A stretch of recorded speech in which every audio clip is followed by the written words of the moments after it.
نحمده ونصلي علی رسولہ الکریم، اما بعد۔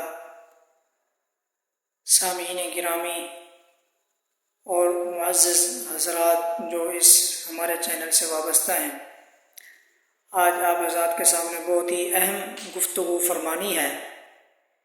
وہ یہ ہے کہ سوال یہ پیدا ہوتا ہے کہ وہ کون سی چیز ہے کہ جو ہر زمانے کے مسلمانوں کو قرآن مجید کے حفظ کرنے پر اور اس کی حفاظت کرنے پر مجبور کرتی ہے۔ تو جواب یہ ہے کہ وہ چیز پیارے حبیب صلی اللہ علیہ وسلم کی مبارک احادیث ہیں، جو آپ صلی اللہ علیہ وسلم نے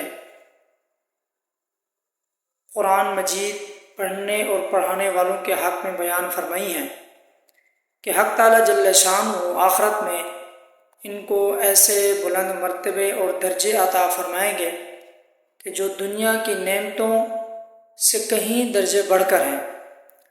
تو سامعین گرامی، ہمیں بھی چاہیے کہ ہم بھی قرآن مجید کے پڑھنے اور پڑھانے کے اندر اپنے وقت کو صرف کریں۔ امید ہے کہ آپ حضرات کو ہماری یہ اہم معلومات پسند آئی ہوگی۔